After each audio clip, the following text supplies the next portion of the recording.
राज्यसभा से पास हुए कृषि संबंधी बिल की बात करें तो किसान लगातार इसका विरोध कर रहे हैं। वो किसान विरोधी इस बिल को मानते हैं। आज अमृतसर में किसानों ने धरना प्रदर्शन किया, जिसके कारण कुछ देर के लिए ट्रैफिक भी बंद रहा। किसानों का कहना है कि इन बिलों को रद्द किए जाने तक उनका विरोध जारी रहेगा। पंजाब सरकार ने इस बिल के विरोध में सुप्रीम कोर्ट में अपील करने का फैसला किया है। वहीं किसान संगठनों ने 24 सितंबर को रेल रोको आंदोलन और 25 सितंबर को पंजाब बंद करने का ऐलान किया है। वहीं कृषि बिल के खिलाफ प्रदर्शन के दौरान जहर खाने वाले किसान प्रीतम सिंह की भटिंडा के अस्पताल में मौत हो गई है। प्रीतम सिंह मानसा के रहने वाले थे। 15 सितंबर को पंजाब के पूर्व मुख्यमंत्री प्रकाश सिंह बादल के गांव बादल में भारतीय किसान एकता की ओर से प्रदर्शन जब चल रहा था, इसी प्रदर्शन के दौरान प्रीतम सिंह ने जहरीली दवा खा ली थी। कल उनकी मौत हो गई। अब किसान यूनियन इस मौत के लिए केंद्र सरकार को जिम्मेदार ठहरा रहे हैं। केंद्र सरकार जहां 3 कृषि विधेयकों को कृषि सुधार में अहम कदम बता रही है, वहीं किसान संगठन और विपक्ष इसके खिलाफ है। सड़क और सोशल मीडिया में किसान संगठन अपनी आवाज बुलंद किए हुए हैं। वहीं लोकसभा में तीनों बिल पास हो गए हैं। अभी इसको राज्यसभा में पास होना बाकी है, जहां सरकार के पास बहुमत नहीं है। लोकसभा में बिल पास होने के विरोध में रोहतक की अनाज मंडी में हड़ताल की गई, जिसकी वजह से बाजरा, कपास समेत दूसरी चीजों की खरीद फरोख्त नहीं हो पाई, जिसकी वजह से किसानों को दिक्कतों का सामना करना पड़ा।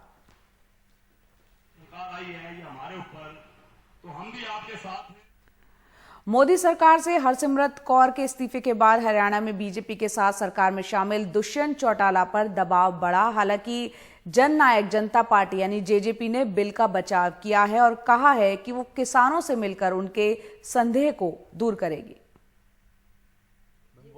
हरसिमरत कौर बादल के इस्तीफे से लगा झटका हरियाणा की राजनीति में भी महसूस किया गया। शुक्रवार सुबह उप मुख्यमंत्री दुष्यंत चौटाला किसानों से जुड़े बिलों के मसले पर मुख्यमंत्री मनोहर लाल खट्टर से मिले। बीजेपी के लिए राहत की बात यह रही कि फिलहाल जेजेपी यानी जननायक जनता पार्टी नए कानूनों के समर्थन में है। निश्चित तौर पर 25 तारीख से जो खरीद शुरू होगी धान की फसल की, किसानों को उसी में ये भरोसा हो जाएगा कि एमएसपी का जो उनका मुद्दा है उसको लेकर के बीजेपी जेजेपी का गठबंधन हरियाणा में प्रतिबद्ध है। जो भ्रम फैला रहे हैं, कांग्रेसी लोगों के अंदर भ्रम फैला रहे हैं, वो भ्रम दूर करने का काम 25 तारीख से शुरू हो जाएगा।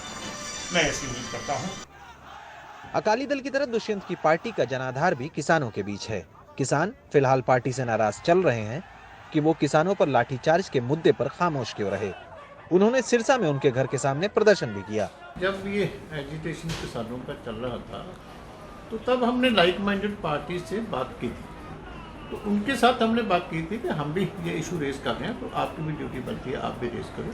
अब उन्होंने क्या करना है, उनकी अलग पार्टी है, वो देखें। हमने उस टाइम कोशिश की थी कि सभी इकट्ठे हों और ये बिल ना आए, लेकिन वो कोशिश पूरी कामयाब नहीं हो पाई। अकाली चाहते थे कि जेजेपी भी बिल का विरोध करे, लेकिन जेजेपी तैयार नहीं हुई। शायद उसे एहसास है कि हरियाणा में चुनाव अभी दूर है। हरियाणा में जो दुष्यंत चौटाला किसानों का मसीहा कहलाता है, दिग्विजय का पोता कहलाता है, इसको तो अभी तक शर्म नहीं आई। देखिए, इसको भी इस्तीफा अपना जो है सरकार से बाहर आ जाना चाहिए। इसके फायदे में है, वोट लोगों ने दी है इसको, वोट बीजेपी ने नहीं दी है इसको। जेजेपी कह रही है कि वो किसानों को नए कानूनों के बारे में समझाएगी और उनके संदेह दूर करेगी। दुष्यंत चौटाला की जननायक जनता पार्टी ने यह साफ कर दिया है कि वो केंद्र सरकार द्वारा लाए गए कृषि कानून का समर्थन भी करते हैं और हरियाणा में भी वो सरकार में बने रहेंगे।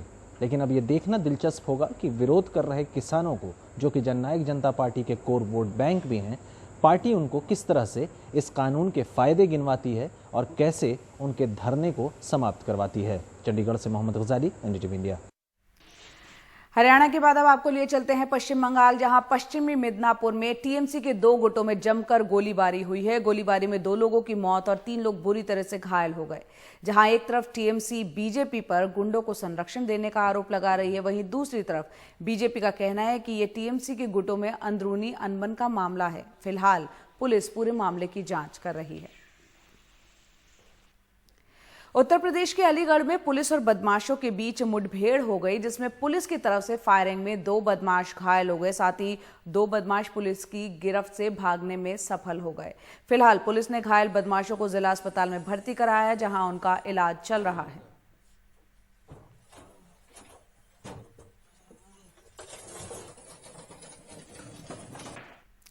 राजस्थान के अलवर में एक बार फिर गैंगरेप का मामला सामने आया है। वारदात जिले के तिजारा क्षेत्र की बताई जा रही है।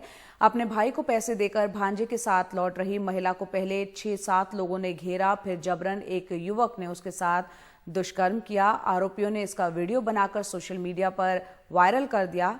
महिला की शिकायत पर अब पुलिस ने दो आरोपियों को गिरफ्तार किया है। बाकी आरोपियों की तलाश में वो जुटी है। महाराष्ट्र के जायकवाड़ी बांध में भारी बरसात के बाद क्षमता से ज्यादा पानी भर जाने के बाद अब उससे पानी छोड़ा जा रहा है। लगातार तेज बहाव के बाद बांध के 4 गेट यहां पर खोल दिए गए हैं।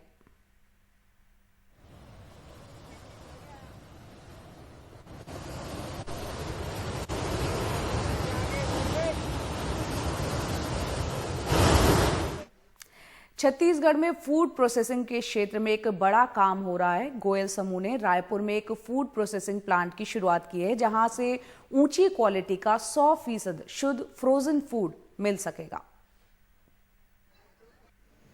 रायपुर में तैयार ये छत्तीसगढ़ का पहला फूड प्रोसेसिंग प्लांट देश में अपनी तरह का अनूठा है। यहाँ जो खाद्य उत्पाद तैयार होंगे वो पूरी तरह शाकाहारी होंगे। इनमें कोई कृत्रिम फ्लेवर या प्रिजर्वेटिव नहीं मिलाया जाएगा। विदेशों से तकनीक और मशीनें लेकर एक पूरा आधुनिक प्लांट तैयार किया गया है।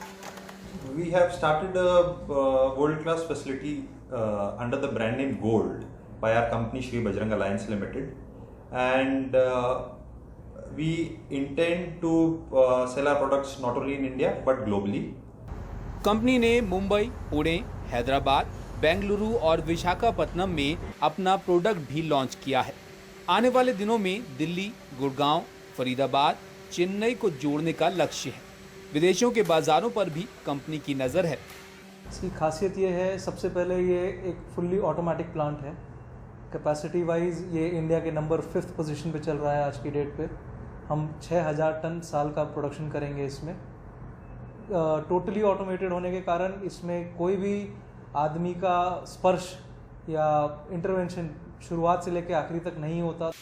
लगभग 6000 टन सालाना क्षमता वाले इस प्लांट से 500 लोगों को रोजगार मिल रहा है। इस कोरोना काल में ये अवसर लोगों के लिए बड़ी राहत बनकर आया है। प्लांट में 70% उपयोग होने वाला कच्चा माल छत्तीसगढ़ से लिया जा रहा है। रायपुर से सोमेश पटेल की रिपोर्ट, एनडीटीवी इंडिया के लिए।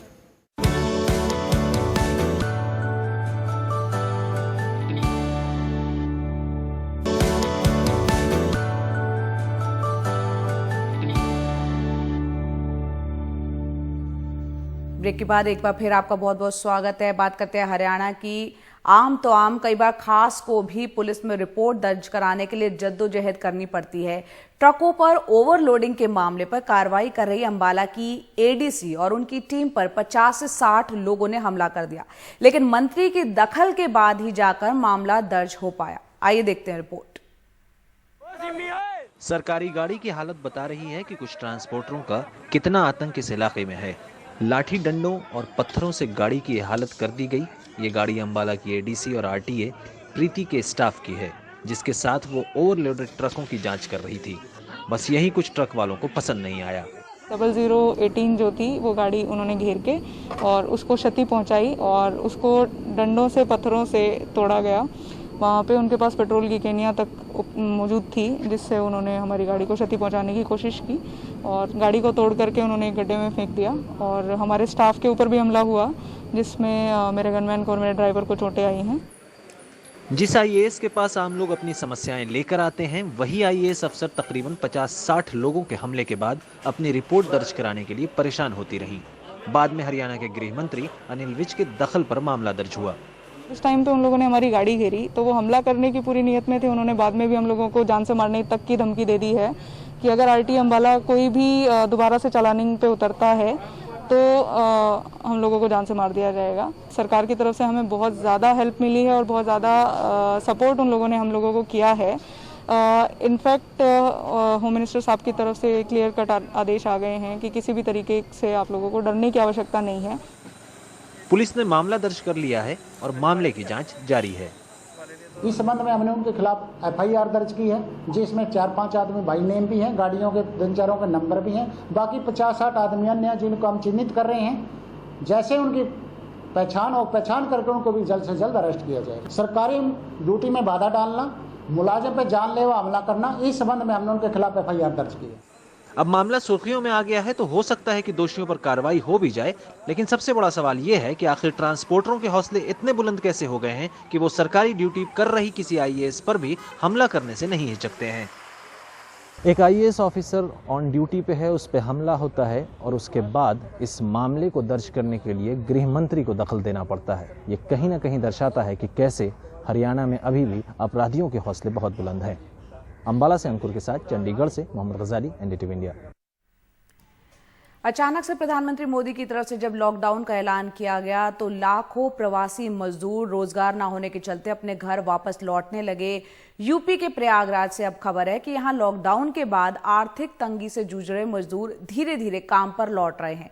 कोरोना की वजह से बहुत सारे मजदूर दूसरे राज्यों से लौटकर अपने घर आ गए थे। बहुत काम खोजने के बाद भी कहीं पर काम नहीं मिल पाने की वजह से अब वापस बड़े शहरों की तरफ वो रुख कर रहे हैं। घरेलू पर्यटन को बढ़ावा देने के मकसद से टूर एंड ट्रैवल्स एजेंसी से जुड़े 6 सदस्यों ने मिलकर 36 दिन भारत भ्रमण करने का फैसला किया है। कोरोना काल में अंतर्राष्ट्रीय पर्यटन पूरी तरह से ठप है। ऐसे में वोकल फॉर लोकल के संदेश के साथ इन 6 सदस्यों ने सूरत से रोड ट्रिप शुरू किया है। इस दौरान भारत के पर्यटन स्थल के बारे में लोगों का ध्यान आकर्षित करने की ये लोग कोशिश करेंगे। ये रोड ट्रिप 18,000 किलोमीटर लंबा होगा।